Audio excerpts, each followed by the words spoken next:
Good morning. News Talk 1340 KROC-AM.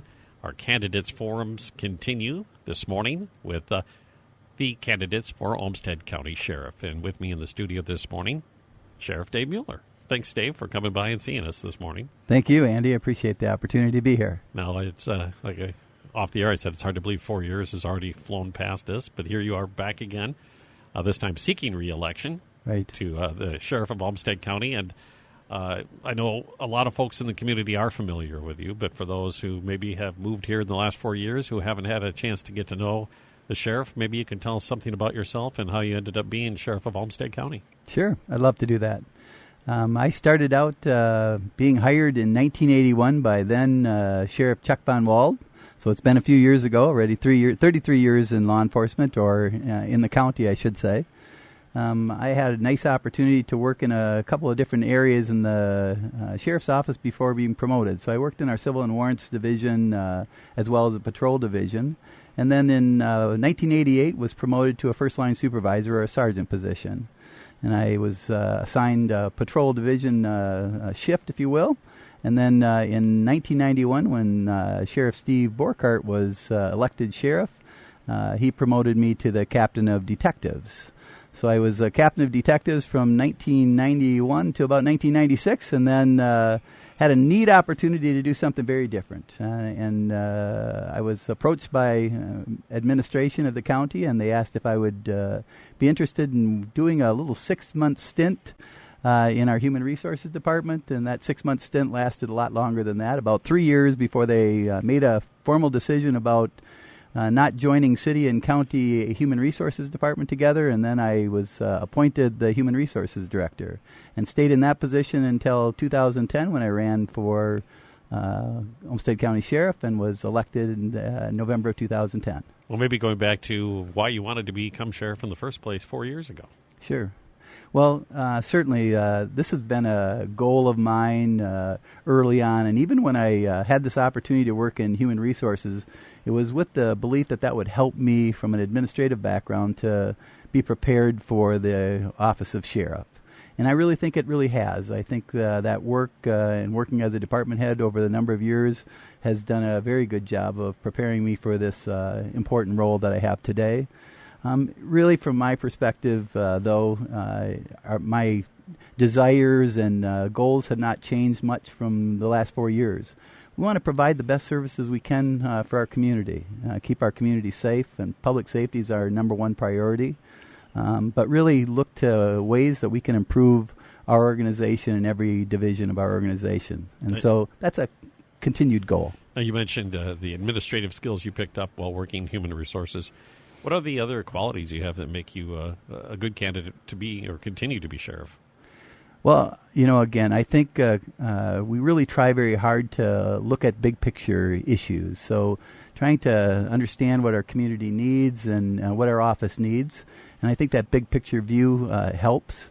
Certainly the other part that I think has been very important has been our work to try to team and collaborate with other organizations, or both within the law enforcement realm, but then outside of the law enforcement realm as well. And I think that's a very important job for us.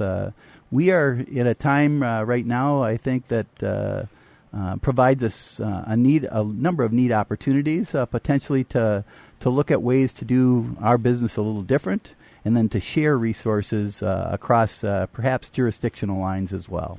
What are some of those areas that maybe the Sheriff's Department could be doing business different in the future? Yep. One of those, I think, about half of our business, Andy, is in the adult detention center world. We spend about, somewhere in the neighborhood of $11 million, or maybe even a little bit more than that, out of our budget to take care of prisoners inside our adult detention center. And certainly that opportunity, I think, presents itself for us to look at a regional approach. And a regional approach really means we were housed initially or built a facility that was intended for 100 detainees. And a number of years ago, we were at the brink of needing additional jail space, and some of our surrounding counties went out and built some significant structures and significant jails. And then we saw some things change where the demand wasn't as great.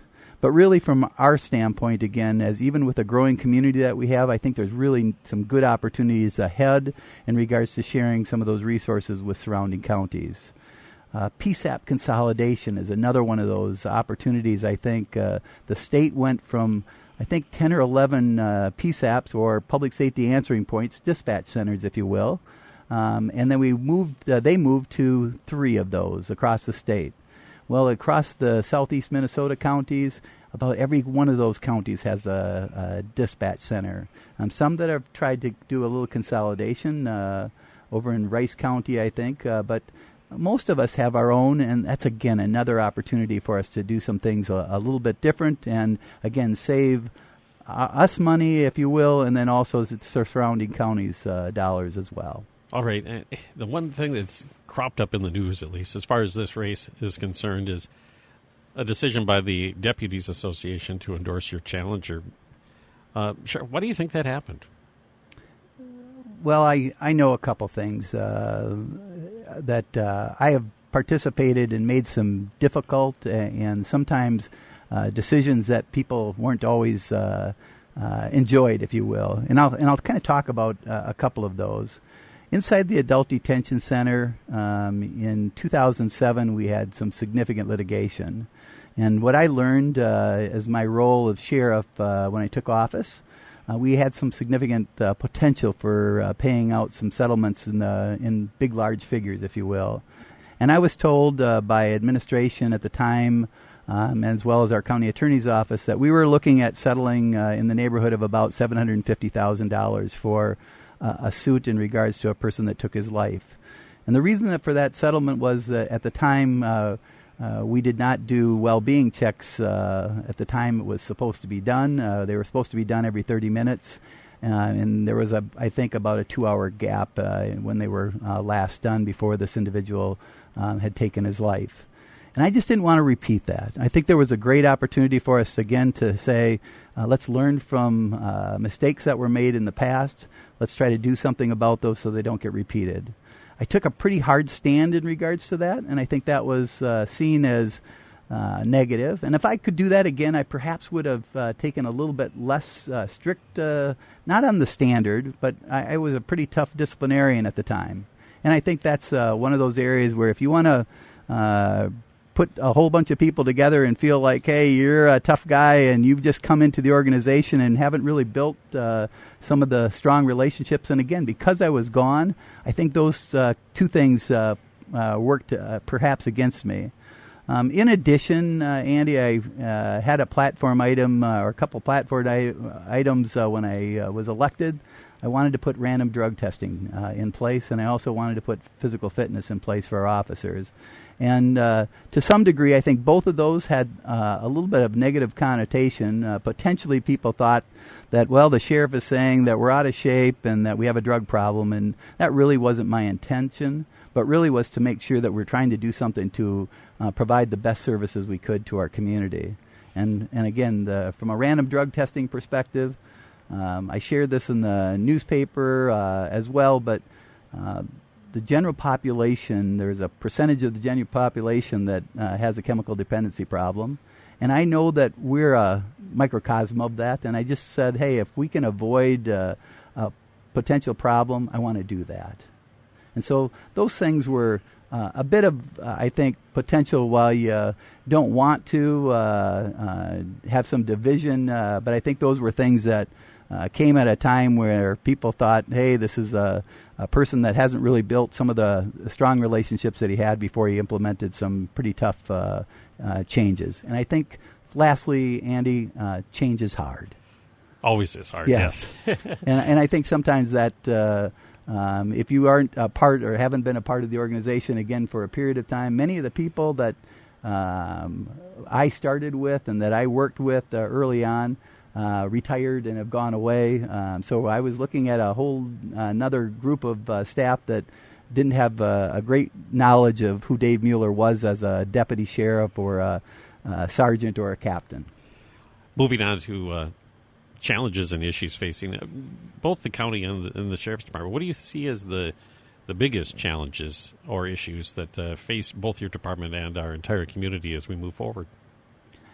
Well, I think drug problems are an ongoing challenge for us, and all the different aspects of some of the things that are a part of that. So I really see drugs and violent crime very interconnected, and I think we have a significant number of people that are involved in utilizing and then selling, and then the outgrowth of what happens in relation to burglaries that are committed, thefts and assaults that are committed in relation to those kind of things. And I think those are areas of significant challenge for us.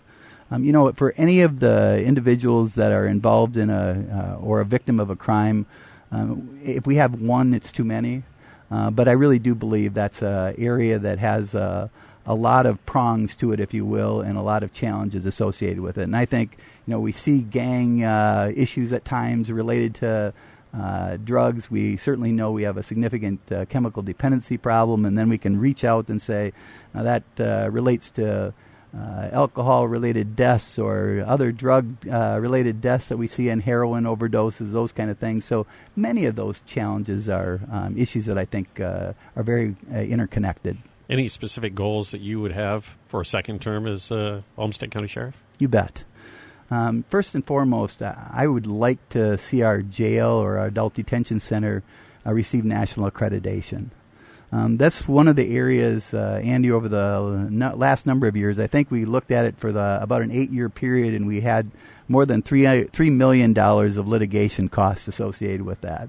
And from my perspective, there is no guarantee that bad things can't happen inside an adult detention center, and we're putting individuals there that don't want to be there, and are challenging individuals as well.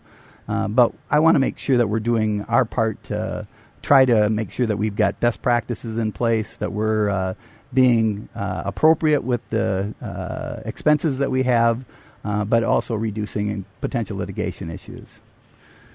There are a few other things, social host ordinances we're going to try to do very soon, countywide. We have some additional interest in continuing to work to collaborate, and again, that potential PSAP or dispatch consolidation, I think, is a future potential.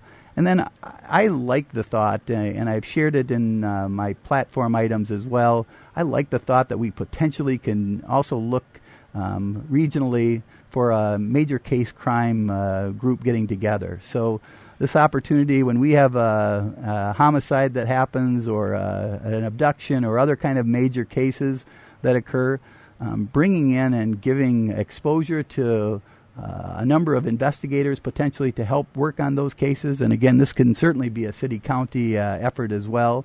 But I think that has some real possibilities. And again, maybe for that first 72 hours, 48 to 72 hours after a major incident, it'd be great to have a lot of resources available. We already tap into the Bureau of Criminal Apprehension and other resources, but even to the region, that exposure and experience, I think, would do us very good. All right, with our last minute or so left in our program, maybe, I guess I do this with every candidate. I'm going to give you the floor. And you have the podium, and you can try to tell our listeners why they should vote for you to be Sheriff of Olmsted County. Thank you. Well, I'll share with you from my perspective. When I was elected 4 years ago, I certainly was an elected official that wanted to accomplish the things that he said he would. So he wasn't just somebody that said, I'm going to make a whole lot of promises and then not deliver on those promises.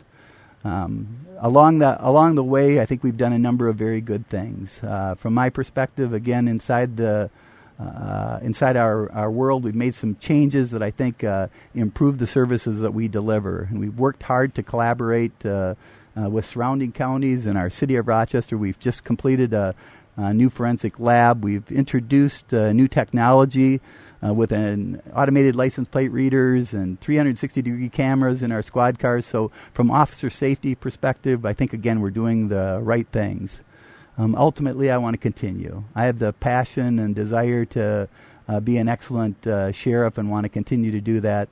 I've done the things that you elected me to do. Some of them are not popular, but I want to continue, and I'm going to ask for your vote and support on November 4th. Thank you. All right. Olmsted County Sheriff Dave Mueller on KROC-AM.